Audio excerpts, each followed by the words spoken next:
오늘은 마태복음 11장 1절에서 12절에 있는 내용인데요. 그 내용의 핵심에는 세례 요한이 감옥에 갇혀 있습니다. 감옥에 갇혀 있는데, 그 감옥에 갇혀 있는 세례 요한이 그 예수님께 질문하고 또 예수님은 그것에 대해서 답변하는 그런 내용인데, 그 질문의 내용의 핵심은 뭐냐면 예수님이 정말 우리가 기다리는 메시아인가, 메시아 이해에 대한 질문이죠.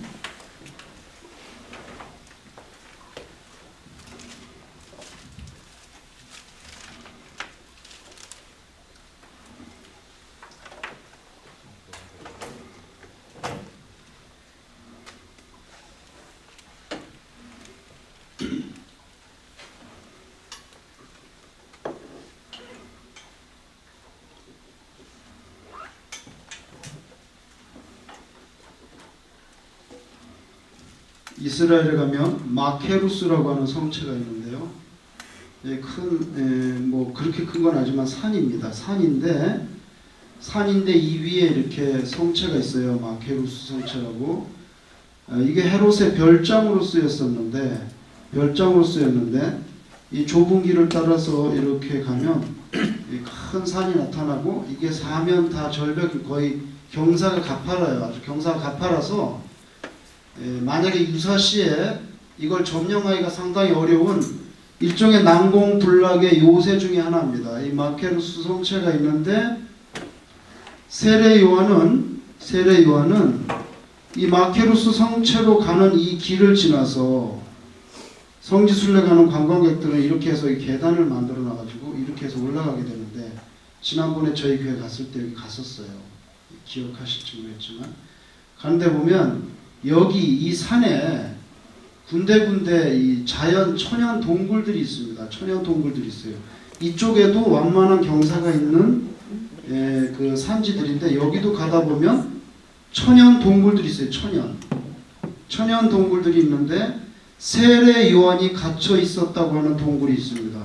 세례 요한이 이쯤에 갇혀 있었어요. 여기에 이렇게 마케루스 성체 밑에 세례 요한이 여기 갇혀 있었고, 헤롯의 그 생일 잔치가 벌어졌을 때 그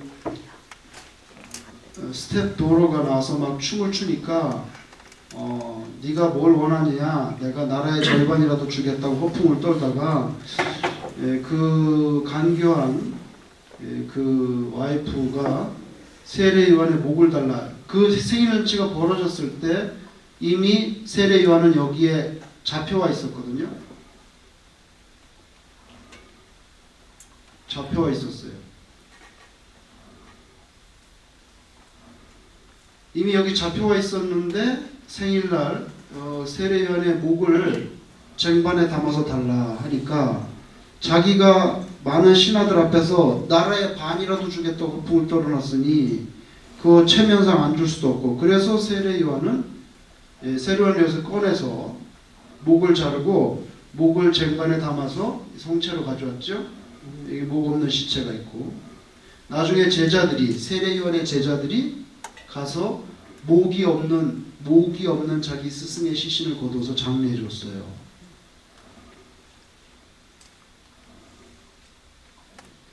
그런데 이렇게 목이 참수형을 다해서 죽기 전에 이 감옥에 있을 때 세례 요한이 자기 제자들을 예수님께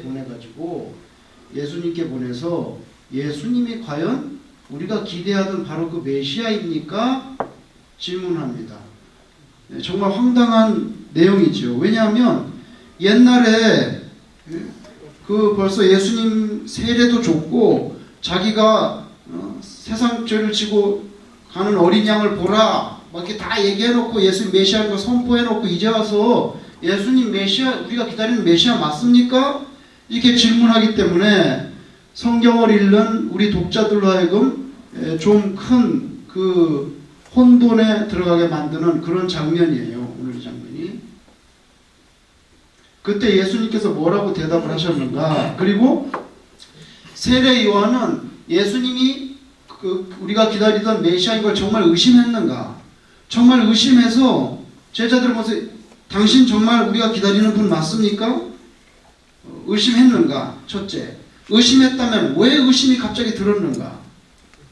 이런 내용들이 오늘 본문에 나옵니다. 오늘 본문에 나옵니다. 근데 예수님께서는 세례요한의 제자들이 자기 제자를 보내서 예수님 당신이 우리가 기대하는 메시아입니까? 그래서 대답은 해줬지만 세례요한을 감옥 속에서 꺼내주지 않았어요. 예수님이 세례요한을 꺼내주지 않았어요. 세례요한은 사실은 나 같으면 당연히 꺼내주길 바라지 않겠어요? 안 꺼내줘도 좋습니다. 그런 건 있을 수 없죠. 내가 감옥 속에 있는데 당연히 꺼내주길 바라죠. 누가 안 바라겠습니까? 근데 예수님께서는 세례 요한에 대해서 꺼내준다 안 꺼내준다 그런 말도 한마디 없어요. 한마디 없어요. 이 사람이 당신 정말 우리가 기다리는 메시아 맞습니까? 이 질문 속에는 나를 꺼내줄 겁니까? 안 꺼내줄 겁니까? 이 내용도 들어있다고 볼 수도 있어요. 인간적으로. 그런데 감옥 속에 있는 이 천연 동굴 속에 있는 세례 요한을 꺼내주는다 안 꺼내준다 일절 말도 없고 그냥 대답해주고 뭐 여자가 낳은 자 중에 세례보다 더 큰 사람 없다 했는데 이 사람은 그냥 목 잘려서 결국 죽었어요. 예수님은 이 세례 요한을 끌어내주지 않았어요. 얼마든지 끌어내줄 수 있죠. 죽은 사람도 살리는 예수님인데 끌어내주지 않았어요. 왜냐하면 세례 요한의 사명이 여기가 끝이에요. 그 연장할 필요 없어요. 왜? 그게 하나님의 뜻이기 때문에 어떻게 할 수 없는 거예요.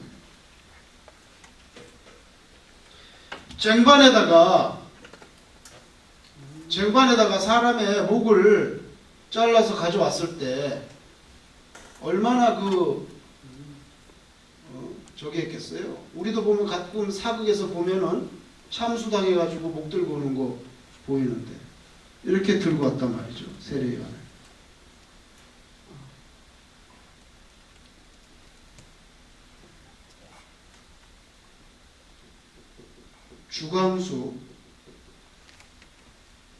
주광수라고 하는 청년이 있었는데 제가 청년부 전도사 할 때 주광수라는 청년이 미술을 하는 청년이에요.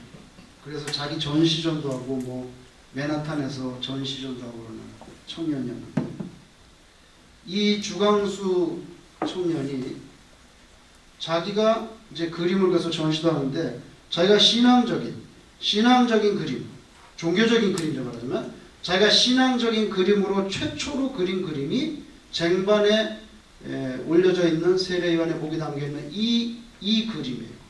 한 이만한 액자인데 그러면서 이 주광수 형제가 자기가 그걸 킵해놨다가 저랑 몇 년 같이 지내다가 이 주광수 형제가 이걸 나한테 갖고 왔어요. 저한테 갖고 와서 이걸 선물로 준다는 거예요. 선물로 주면서 이게 제가 신앙적인 그림으로 그리는 것 중에 처녀작입니다. 그래서 전도사님한테 이걸 주고 싶다 이거예요. 그래서 이걸 받아가지고 킵해놨어요. 집에 킵해놨는데 나중에 제가 갖다 버렸어요. 맨날 이걸 쳐다보고 있었는데 그럼 나보고 순교하라는 거냐? 목이 잘려서 빨리빨리 죽어야 되겠구나 그랬는데 목회가 너무 힘든 거야. 너무 힘들어서 한 10년쯤 킵하고 있다가 그걸 계속 쳐다보다가 보기 싫다. 진짜 보기 싫다. 그래서 그냥 허락받지 않고, 물론 그때는 이미 헤어졌기 때문에 허락받지 않고 제가 갖다 버렸어요. 다시는 찾아봤어요. 이 사람은 지금 현재는 미술 선생님이 됐더라고요. 선생님이. 청년이 처녀작으로 이런 작품을 그릴 정도로 세례 요한은 우리에게 굉장히 강력한 이미지로 다가오는 분이죠. 자, 한번 읽어보겠습니다. 11장 1절에 그들이 예루살렘에 죄송합니다.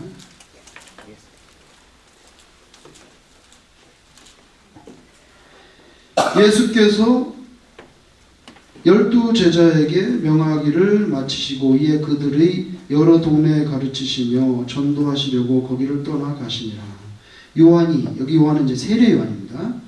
세례 요한이 옥에서 그리스도께서 하신 일을 듣고 제자들을 보내요. 예수께 여쭤되 오실 그이가 당신이 오니까?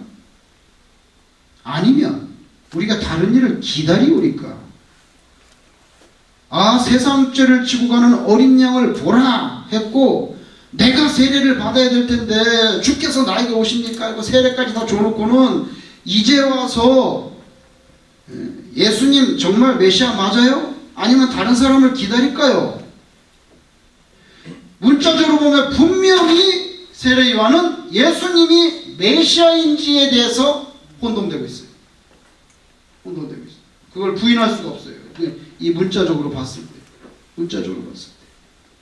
세례 요한은 감옥에서 한 1년 정도 갇혀 있었던 것 같습니다. 1년 정도. 이 사악한 헤로디아의 요구로 참수형을 당했죠. 참수형을 당했어요. 어쨌건 간에 세례 요한의 마음에 예수님이 정말 메시아인지에 대한 혼돈이 일어났어요.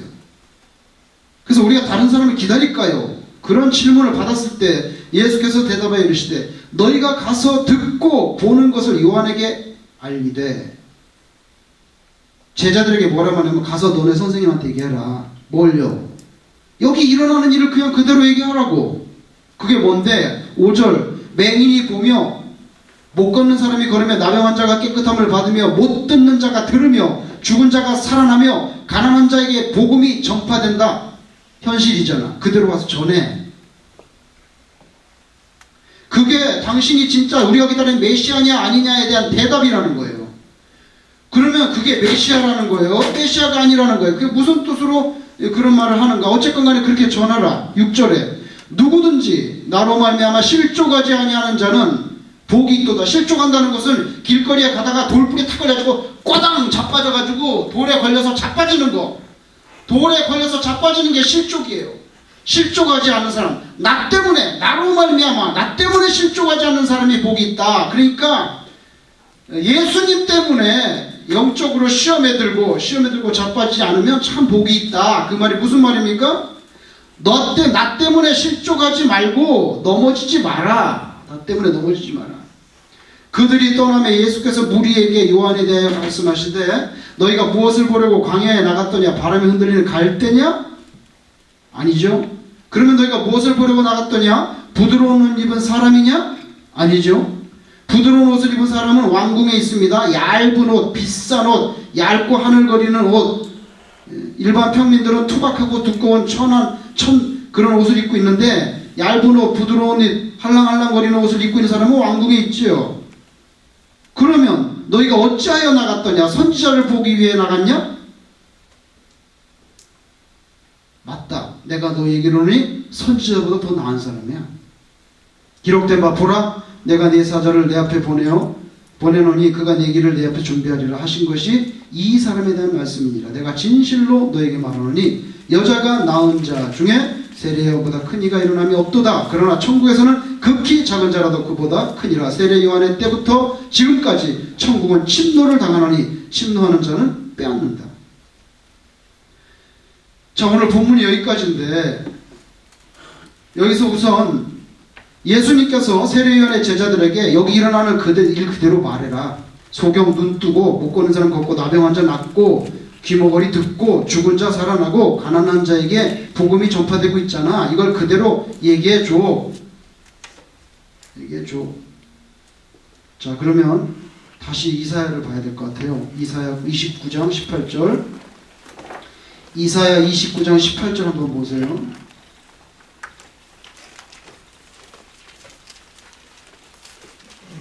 (1001페이지) 이사야 29장 18절 1001페이지 구약성경 1001페이지. 자, 메시아가 오실 것에 대한 이사야의 예언인데 그날에 못 듣는 사람이 책의 말을 들을 것이며 어둡고 캄캄한 데에서 맹인의 눈이 볼 것이며, 잘 보세요. 귀머거리가 듣고 소경 눈 뜨고, 그 다음에 겸손한 자에게 여호와로 말미암아 기쁨이 더하겠고, 사람 중 가난한 자가, 뭐죠? 가난한 자가 이스라엘의 거룩하신 이로 말미암아 즐거워하리니, 가난한 자는 복이 있나니 천국이 저희 것이며. 그죠? 35장을 보세요. 35장 5절, 이사야의 예언 35장 5절. 그때에 맹인의 눈이 밝을 것이며 못 듣는 사람의 귀가 열릴 것이며. 아까랑 똑같은 말이에요. 소경 눈 뜨고 귀머거리 듣고, 그죠? 그때에 저는 자는 사슴같이 뛸 것이며 말 못하는 자 혀가 노래하고, 그죠? 아까랑 유사한 말씀이에요. 42장 7절, 42장 7절, 42장 7절. 예언, 메시아에게 하나님께서 하시면, 네가 눈먼 자의 눈을 밝히며, 눈먼 자의 눈을 밝히며.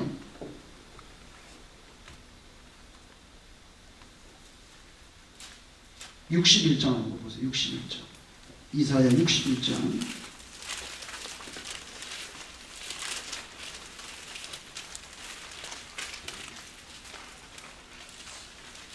1절, 61장 1절. 주 여호와의 영이 내게 내리시더니 이는 여호와께서 내게 기름을 부으사, 누구에게요?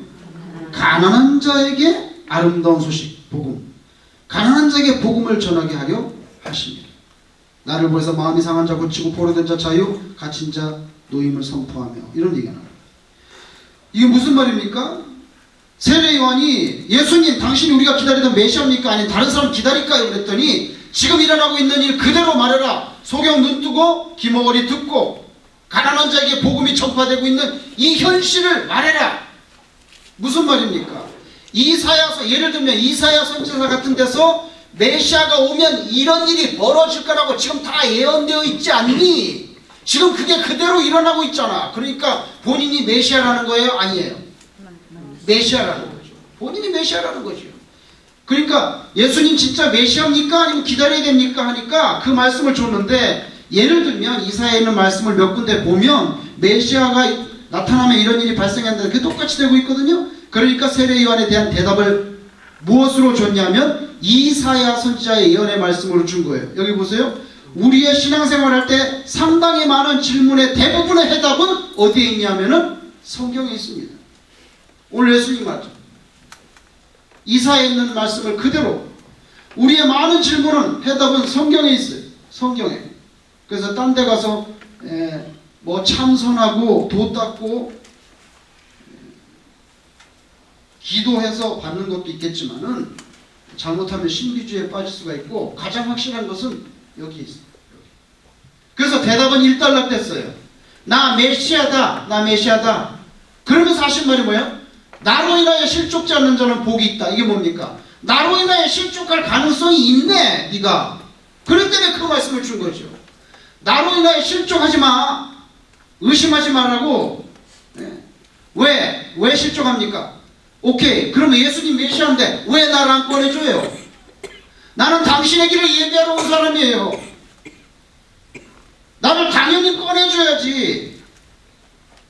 마케르스 성체 밑에 동굴에 지금 1년 정도 갇혀 있는데, 근데 예수님은 본인이 메시아라는 것을 이사야에 있는 말씀을 통해서 주셨음에도 불구하고 세례 요한을 꺼내준다 안 꺼내준다 한마디 말도 없어요. 제자들이 갔을 때 예수님이 뭐라고 하대? 예수님께서요, 소경 눈 뜨고 귀머거리 듣고 죽은 자 살아나고 나병 환자 고치고 가난한 자에게 복음이 전파되는 그 현실이 이렇다고 말하라고 그러던데요.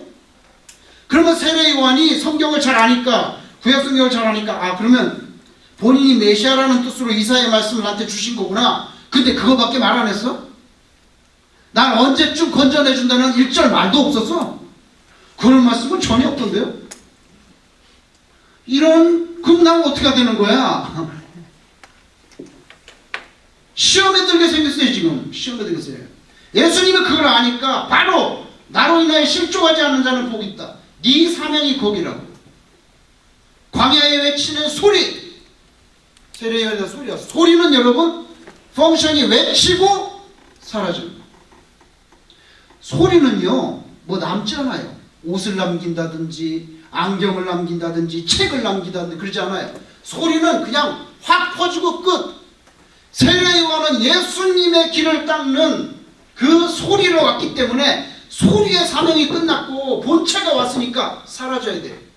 그러니까 감옥에서 건져줄 필요 없어요. 네 사명이 거기까지 끝. 바이. 잘 가라.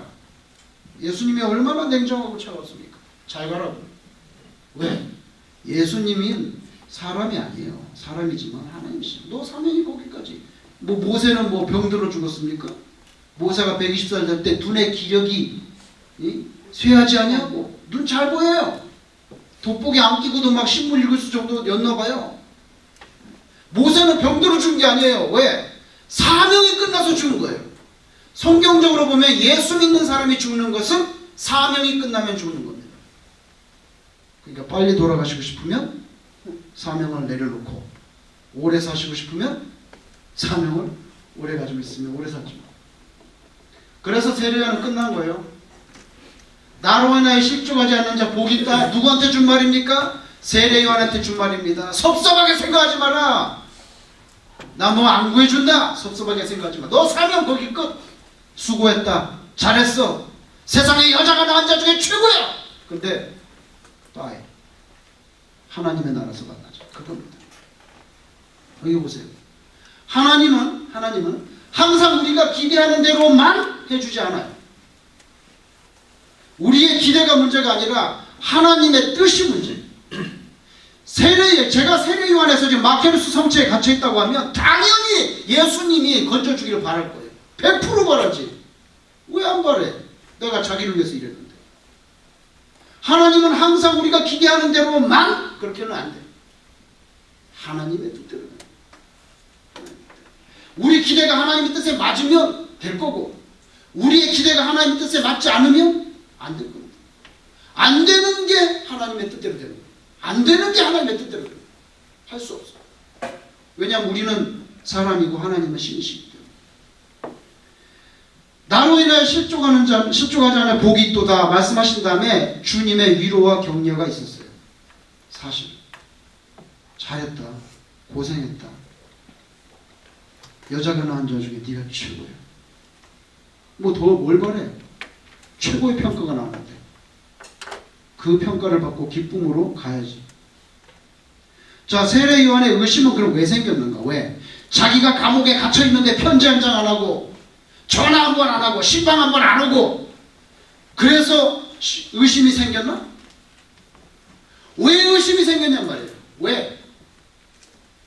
인간적으로 생각하면 편지도 안 보내고 전화도 안 하고 신방도 안 해서 의심이 생길 수도 있지. 아이 메시아라면 그럴 수가 없지. 날 구해줘야지. 뭐 제자를 보내가지고 언제쯤이면 해방을 시켜준다든지 뭐 헤롯이 며칠날 뭐 죽는다든지 뭐 얘기가 있어야지. 아무 얘기도 없어. 그래서 의심이 들은 거예요? 그랬을 수도 있겠죠. 인간이니까. 그랬을 수도 있는데 세례 요한이 자기 제자를 보내가지고 오실 당신이 오실 그 메시아입니까? 아니면 우리가 다른 사람을 기다릴까요? 확실하게 혼돈이 왔어요. 그거 부인할 필요 없어요. 세례 요한을 갖다가 변호해 줄 필요 없어요. 우리는 성경에 있는 대로 말해야지. 성경에 자기가 의심하고 있잖아요 지금. 그죠? 어떤 학자는 뭐라 그러냐면 자기는 곧 죽을 거니까 우리 제자들, 세례 요한의 제자들이 예수님이 진짜 메시아라는 것을 확실하게 깨닫게 하기 위해서 자기 제자를 보냈다는 거예요. 제가 볼 때는 그거는 지나친 해석이에요. 세례 요한을 변호해 주려고 하는 우리의 그런 애틋한 마음이지 그거는. 그러나 성경은 있는 그대로 받아야 돼요. 다른 사람 기다릴까요? 아니면 당신 맞습니까? 그럼 그런 거지. 뭐 그걸 또 제자들을 교육시키기 위해서 그거는 너무 확대해서. 왜 의심이 생겼느냐? 그것은 세례 요한이 이해하는 메시아, 세례 요한이 이해하고 있는 메시아와 예수 그리스도의 모습이 너무 다르기 때문이에요. 세례 요한이 이해하고 있는 메시아는 땅땅땅땅 이런 모습이 나와야 되는데 이분은 너무 다른 모습을 가지고 있다고. 그래서 여기서 컨플릭이 생기는 거 확인해야 되겠어 이거. 자, 뭐가 다른지 한번 볼게요. 뭐가 다르냐?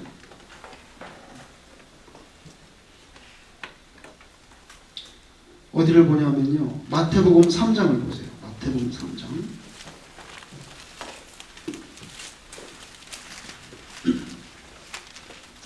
마태복음 3장 10절. 마태복음 3장 10절. 이미 도끼가 나무 뿌리에 놓였으니 좋은 열매를 맺지 아니하는 나무마다 찍어 불에 던져지리라. 나는 너희로 회개하게 하기 위하여 물로 세례를 베풀 것이나 내 뒤에 오시는 이는 나보다 능력이 많으시니 나는 그의 신을 들기도 감당하지 못하겠노라. 그는 성령과 불로 너희에게 세례를 베푸실 것이요 손에 키를 들고 자기의 타작마당을 정하게 하사 알곡은 모아 곳간에 들이고 쭉정이는 꺼지지 않는 불에 태우리라. 여기 보면 중요한 개념 두 개가 나옵니다. 도끼하고 불이에요. 도끼하고 불. 도끼가 지금 창고에서 도끼를 갈고 있어. 이게 아니에요. 도끼를 사려고 지금 철물점에 갔어. 그게 아니에요. 도끼가 나무 뿌리에 놓여 있어. 이거는 들기만 하면 이제 끝장나는 거예요. 그죠? 나는 너희를 회개시키기 위해서 물로 세례를 주지만 내 뒤에 오시는 분은 성령과 뭐로? 불로. 타작마당에 타작하고 알곡은 창고로, 쭉정이는 어디로? 아궁이로. 뭡니까? 도끼와 불이라고 하는 이미지는요, 이 도끼하고 불이라고 하는 이미지는 임박한 심판이에요. 임박한 심판.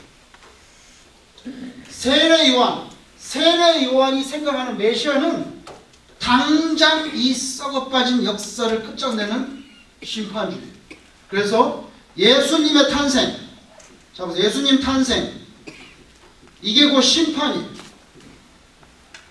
이렇게 동일시하는 거예요. 예수님의 탄생, 그 다음에 심판. 이 심판을 말하기 위해서 도끼와 불을 말했어요. 그리고 이것이 곧 종말이라고 생각했어요. 그 사람 말 속에 메시아에 대한 이미지가 이렇게 있어요. 세례 요한이 생각했던 메시아는 예수님 오셨어? 끝났네. 도끼야 불이야. 이제 심판할 거고 끝장날 거야.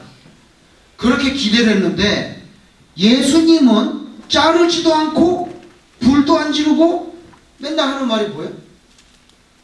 나는? 자 보세요. 세례 요한에 의해서 이 메시아에 대한 기대가 이래요. 그러면은 세례 요한이 기대하는 메시아는 뭐냐면요. 의인, 잘 보세요. 의인은 알곡이죠? 의인은 당장에 구원받고 죄인 이 쭉정이는 도끼를 자르거나 불에 집어넣어야 돼. 다시 말하면 죄인은 당장 없어져야 돼. 당장 싹 쓸어내야 돼. 의인은 구원하고. 이게 메시아의 이미지예요. 근데 예수님은 공공연하게 하는 말이 나는 의인을 위해서 온 게 아니라 뭘 위해서 왔어요? 죄인을 위해서 왔다는 거야. 이건 무슨 말이야 지금? 그러면서 세리와 죄인들과 같이 뭘 먹어요? 밥을 먹는단 말이에요. 이게 될 수 있는 말이에요 이게? 세례 요한은 이거 억셉트할 수 없었어요. 예수님이 메시아인 건 확실한 것 같은데 예수님의 탄생 자체가 심판이고 그리고 그 종말이면 의인은 알곡되고 죄인은 그냥 불 지르고 죽여버리고 이렇게 해야 되는데 예수님은 나 죄인 위해서 왔어. 그러니까 죄인들하고 밥 먹어야지. 보세요. 세례 요한의 의심이 어디서 생기냐면 메시아에 대한 이해가 이렇게 달라요. 세례 요한은 이렇게 생각하는데 예수님은 정반대예요. 자, 이것은 세례 요한이 메시아에 대한 이해의 폭이 짧았기 때문에 그래요. 우리가 이제 2000년의 세월이 지나고 모든 복음서가 쓰여지고 성경 66권이 있는 이 성경을 읽으면서 오늘날 저와 여러분이 알고 있는 건 뭐냐면 이겁니다. 예수님 탄생. 자, 예수님 탄생. 이거는 뭐냐면 종말의 시작이에요. 종말의 시작. 그럼 예수님 탄생은 죄인을 위해서 구원해야 돼. 그러니까 죄인하고 밥 먹고 십자가를 지고 부활해. 그 다음에 승천해버려요. 자, 여기까지가 초림이에요. 처음 오신 거예요. 승천하고 또 세월이 지난 다음에 예수 그리스도께서 재림을 해요. 재림을 하면은 이제 여기가 종말이고 세례 요한이 말하는 심판. 여기가 이제 도끼하고 불이에요. 도끼하고 불. 그 다음에 의인은 알고 죄인은 이제 뭐 아궁이니까 뜨거운 불 지옥으로 가는 거예요. 그죠? 지옥으로 가고 천국으로 가고. 여기에. 세례 요한이 이해하는 것은 이 전체적인 하나님의 스케줄을 모른단 말이에요. 모른다고. 초림, 이건 몰랐어요. 예수님은 재림할 거 이거 몰라요. 세례 요한이 모르고 있다고.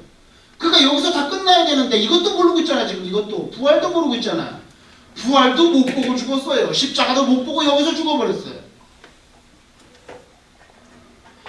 그러니까 세례 요한이 이해하는 메시아는 여기에 머무르고 있는 거예요. 예수님은 여기가 아니고 긴 역사 가운데 재림까지 와야 돼. 그때 가서야 세례 요한이 말하는 도끼와 불이 나오고, 그때는 애누리가 없어요. 그냥 도끼 불 끝나는 거예요. 천당 지옥. 그렇지만 아직 우리는 이 도상에 있잖아. 아직도. 근데 세례 요한은 그걸 모르고 여기까지만 하니까 이거 자기가 생각하고 알아온 메시아 이미지하고 너무 다른 거야. 이거 정말 메시아 맞아요? 자기를 감옥에서 안 끌어내줬다는 거, 그게 내가 볼 때는 문제가 아니고, 수많은 사람들이 예수님을 따라다니는데 이거 정말 메시아인지를 분별해내는 것은 자기의 역사적인 사명이에요. 확인해 봐야 되겠어요. 그러기 때문에 메시아에 대한 이해가 이렇게 제한되어 있었기 때문에 이걸 모르니까 신약의 교회들이 생기고 어쩌고저쩌고 재림하고 이거 모르니까 이거 이상하네. 정말 예수님 메시아 맞아요? 예수께서 뭐라고 다 이사야로 설명하신 다음에 여자가 낳은 중에 제일 큰 자가 평가해 주시고, 그리고 뭘 했습니까? 이 세상에서는 잘 보세요. 세례 요한이 선지자를 보러 나갔냐? 맞다. 세례 요한 선지자보다 큰 자를 쌓까. 자, 선지자보다 크다. 선지자보다 크다. 그러면서 뭐라고 말씀하시냐면, 그러나 천국에 들어가면 천국의 제일 작은 자가 누구보다 커요? 세례 요한보다 크다 했어요. 이게 무슨 말입니까? 첫째, 세례 요한은 선지자를 갈대를 보러 나갔냐? 선지자 보러 나갔냐? 맞다. 선지자보다 큰 사람이야. 위대한 사람이야. 왜 선지자부터 위대한데? 어떤 면에서? 모든 이 세상의 구약에 나타난 선지자들은 예수님을 보지 못했어요. 예수가 올 거다. 메시아가 오실 거다. 메시아 올 거야. 메시아 올 거야. 메시아 올 거야. 계속 예언만 하다 죽었어요. 그런데 세례 요한은 메시아를 만났어요. 메시아를 만나고 세례까지 줬어요. 그래, 선지자 보러 나갔냐? 맞다. 선지자보다 큰 사람이지. 왜? 모든 선지자는 예언만 하다 끝났지만 세례 요한은 봤잖아요. 그 뜻이. 그러나 천국에서는 가장 작은 자, the least, 가장 작은 자라도 이 세례 요한보다 크다. 무슨 뜻입니까 이거는? 앞으로 천국에 들어갈 사람은 예수님의 십자가도 알고 부활도 알고 재림까지 알아요. 아시겠어요? 메시아에 대한 full understanding 갖고 있다고. fully understand 하고 있어요. 세례 요한 아무리 위대해도 예수님 부활 모르고 죽었어요. 예수님 부활 모르고 죽었어요. 그렇죠? 그래서 세례 요한은 구약의 모든 선지자보다 위대합니다. 그러나 여자가 낳은 중에 최고라고 말했지만 천당에 가면 천당에서 가장 작은 자도 너보다 크다. 왜? 메시아에 대한 전체적인 이해를 가지고 있어요. 십자가도 알고 부활도 알고 고난도 알고 재림도 알고 종말 곡과 마곡의 전쟁, 아마겟돈 전쟁 다 안단 말이에요. 그러니까 천당에서는 가장 작은 자도 너보다는 크다는 거예요. 이게 오늘 예수님의 말씀입니다. 그래서 세례 요한에 대한 평가는 좋게 해줬죠. 갈대 보러 갔니? 아니요. 왜? 광야에 왜 갔어? 갈대 보러 갔어? 광야에 예수님이 광야에 세례 요한이 있었잖아 외쳤잖아요. 광야에 그냥 흐느적거리는 갈대가 많이 있어요. 세례 요한은 광야에서 외쳤지만 갈대가 아니에요. 세례 요한은 세속적인 물질이나 권세에 따라서 이렇게 흔들흔들하는 그런 갈대가 아니에요. 그래서 직언을 해가지고 목 잘려 죽었잖아요. 갈대 보러 나갔어? 아니지. 세례 요한은 흔들리지 않아. 그럼 좋은 옷 입은 사람 보러 나갔냐? 아니지. 그건 왕궁에 있잖아. 뭘 보러 나가? 선지자 보러 나가서? 맞다. 선지자보다 더 커. 근데 천당 가면 천당에서 제일 작은 사람이 세례 요한보다 더 위대한 거예요. 이렇게 가르쳐 주신 거죠. 그렇게 가르쳐 주신 거죠.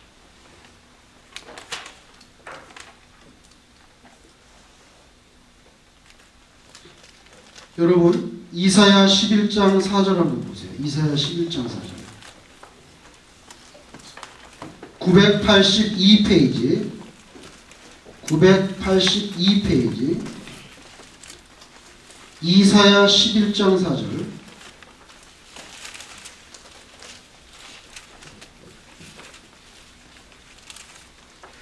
이사야 11장 자 11장 1절에 이새의 줄기에서 한 싹이 나며 그 뿌리에서 메시아에 대한 예언이에요. 메시아에 대한 예언인데 4절 보세요. 공의로 가난한 자를 심판하며 정직으로 세상의 겸손한 자를 판단할 것이며 그의 입에 막대기로 세상을 치며 그의 입술의 기운으로 누굴 죽여요? 악인을 죽여요. 이게 메시아 이미지예요. 그의 입술의 기운으로 악인을 죽이는 것. 다시 말하면 아까 의인과 죄인일 때 의인은 알고 메시아가 오면 메시아의 입의 기운으로 죄인은 싸그리 없애버릴 거다. 이런 이해를 가지고 있는 사람이 세례요한이에요. 그런데 예수님은 자기가 죄인 때문에 왔다 그러면서 자꾸 죄인하고 접촉을 해. 죄인하고 접촉을 해요.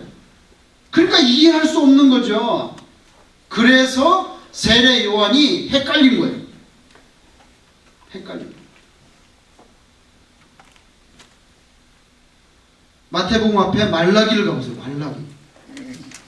죄송합니다. 거기 말고 이사야 40장 3절. 이사야 40장 3절.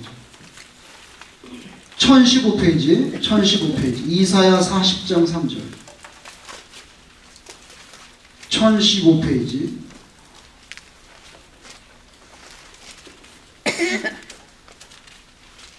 이사야 40장 3절. 외치는 자의 소리여 이르되 너희는 광야에서 여호와의 길을 예비하라. 사막에서 우리 하나님의 대로를 평탄케 하라.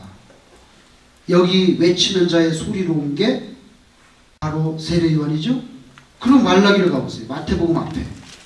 마태복음 앞에 말라기 3장 1절. 말라기 선지자. 말라기 사람 이름입니다. 선지자 3장 1절에 만군의 여호와가 이르노라 보라 내가 내 사자를 보내리니 그가 내 앞에서 길을 준비할 것이요. 아까 이사야가 했던 말과 똑같은 거예요. 길을 준비할 것이요. 또 너희가 구하는 바 주가 갑자기 그의 성전에 임하시니 곧 너희가 사모하는 바 언약의 사자 오시기로 한 메시아가 오실 거다. 내가 내 사자를 보내리니 그가 내 앞에서 길을 준비할 거다. 마태복음 11장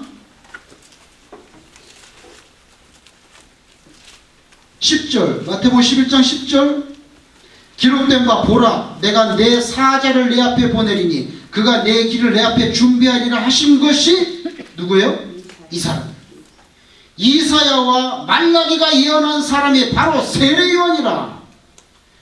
예수님께서 분명하게 인정해줬어요. 내가 진실로 너에게 말하노니 여자가 낳은 자 중에 세례요한보다 큰 이가 일어남이 없도다. 그러나 천국에서는 극히 작은 자라도 그보다 크다. 어떤 면에서 크다면 키가 크다는 거예요? 돈이 많다는 거 뭐예요? 메시아에 대한 충분한 그 full understanding을 가진 거로 볼 때 세례요한은 제한됐다는 거예요.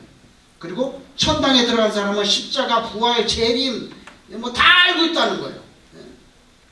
그러니까 세례요한이 지금까지는 여자가 낳은 자 중에 제일 위대하지만 앞으로 지금부터 천당에 들어가는 사람은 그 누구보다 그 어떤 사람도 이 세례요한보다는 위대하다.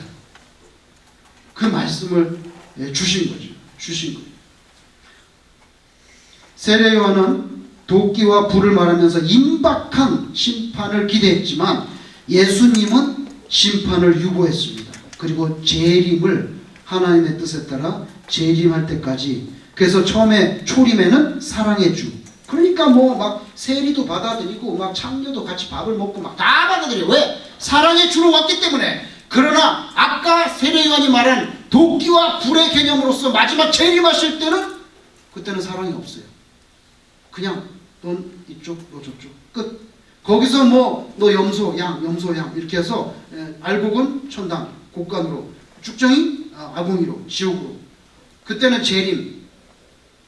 그러니까 재림 때 일어날 일을 지금 당장 일어나야 된다고 그렇게 세례요한이 오해했던 거죠. 그러니까 이 메시아가 맞는지 헷갈렸던 거예요. 그래서 확인해 봐야 되는 거죠. 확인해 봐야 돼요.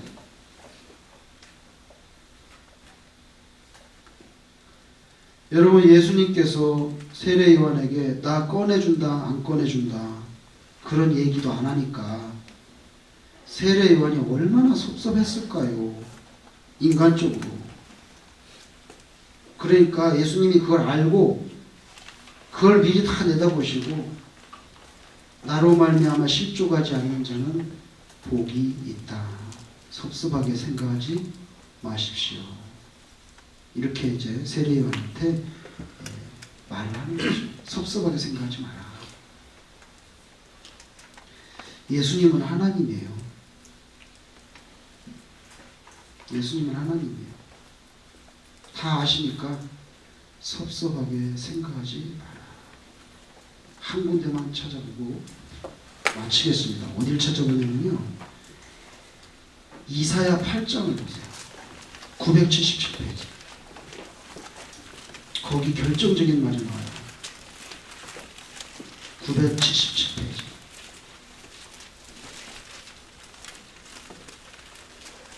이사야 8장. 이사야 8장.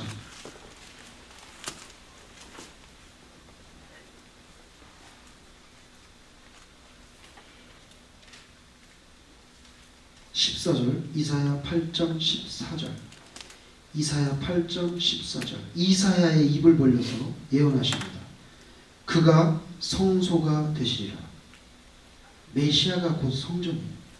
그러나 이스라엘의 두 집에는 걸림돌과 걸려 넘어지는 반석이 되실 것이며 예루살렘 주민들에게는 함정과 올무가 되시리니 많은 사람들이 그로 말미암아 걸려 어떻게 됩니까? 넘어질 것이며 부러질 것이며 덫에 걸려 잡힐 것이며. 메시아가 오시면 많은 사람들에게 걸림돌이 돼서 예수님 때문에 넘어지는 사람 생겨날 거다. 하나님께서 이사야를 통해서 미리 다 말해줬어요. 예수님은 하나님이에요. 옛날에 했던 말씀 다시 하는 것뿐이에요. 옛날에 하셨던 말씀 다시 하는 겁니다. 나로 인하여 실족하지 않는 자는 복이 있도다.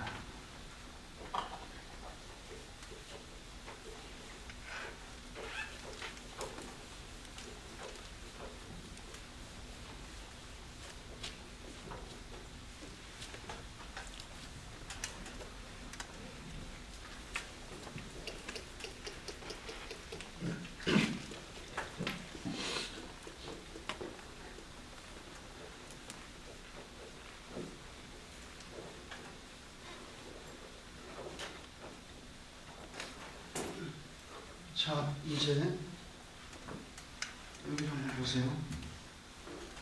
여기 예수님이 계십니다. 예수님이 계시고 여기는 세례 요한이 지금 감옥에 갇혀 있어요.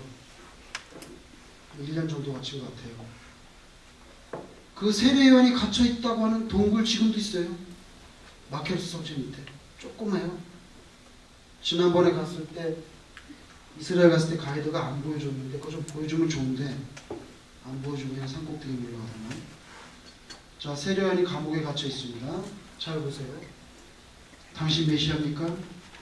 이 말 속에는, 이 영적인 질문 속에는 나 살려줄 겁니까? 하는 인간적인 질문도 깔려 있어요. 예수님께서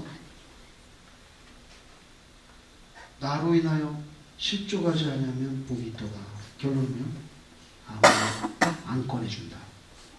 안 꺼내주니까 섭섭하게 생각하지 마라. 이걸 담고 있는 책이 마태예요. 지금 마태라고 하는 책이 이 사건을 여기다 기록해 줬어요. 그러면은 1세기나 2세기에 로마로부터 엄청나게 가시도친 핍박을 받고 있는, 로마로부터 엄청나게 핍박을 받고 있는 그리스도인들이 예수님을 만나보지도 못하고 예수님하고 밥도 함께 못 먹어봤는데 예수님의 12제자가 퍼져서 많은 그리스도인이 생겼는데 예수님 보지도 못해서 수염이 어떻게 났는지, 망치질 잘하는지 톱질을 잘하는지 아무것도 몰라요. 그 사람들에게 예수님에 대해서 가르쳐 주려고 마태복음이라는 책이 나오고 마태, 마가, 누가, 요한 이런 책들이 나왔어요. 그러면 그 사람들이 이 책을 보면서 신앙을 확보할 수밖에 없어요. 여기에서 그래서 1세기, 2세기의 크리스천들이 1세기, 2세기의 크리스천들이 여기에서 이 책을 보는 거죠. 이제 이 책을 보는 거예요. 이 책을 보면서 신앙을 확보해야 돼요. 세례 요한과 이 사람들이 지금 동일한 문맥에 있어요. 여기는 헤롯이 죽이려고 했고 여기는 로마가 죽이려고 해요. 똑같은 입장에 있습니다. 예수 믿으면 복 받는다 그러더니 복을 그냥 죽게 생겼네요. 예수님, 이 사람들도 굉장한 핍박 가운데 있는 이 사람들도 메시아 맞아요? 예수님 메시아 맞아요? 왜 우리 안 구해줘요? 우리 가족 다 죽었어요. 안 구해줘요? 예수님 말씀은 나로 말미암아 실족하지 않는 자는 복이 있다. 그게 이쪽에게도 똑같은 음성으로 들리는 거예요. 그러니까 나로 말미암아 실족하지 않는 자는 복이 있다 하는 말은 이 사람들 1세기 2세기에 로마의 핍박을 받고 있는 이 사람들이 마태복음 읽을 때 그 음성이 어떻게 들리냐면 배교하지 마라. 나 때문에 배교하지 않으면 복이 있다. 뭡니까? 순교하더라도 나 때문에 실족해가지고 걸러가지고 꽝 자빠져서 엎어지지 마라. 굳건하게 걸어서 네 갈 길을 가라. 누구처럼? 세례요한처럼. 살 수도 있고 죽을 수도 있다. 그러니까 1세기 2세기 핍박받는 이 그리스도인들이 마태복음을 읽으면서 예수님과 세례 요한 간의 대화를 보면서 이게 나에게도 주시는 말씀이구나. 그리고 이제 2000년의 세월을 떠나서 여기 우리들도 똑같아요. 예수님 나한테 이럴 수 있어요? 정말 섭섭합니다. 어떻게 나한테 다른 사람도 아니고 나한테 이런 일이 일어나게 합니까? 어떻게 이렇게 밥 먹고 살기가 힘들게 합니까 이거? 어떻게 이거 우리 가족이 이런 어려움 당하고 내 자식들이 이렇게 수모를 겪고 쫙쫙쫙쫙 나가는 거예요. 예수님 메시아 맞아요?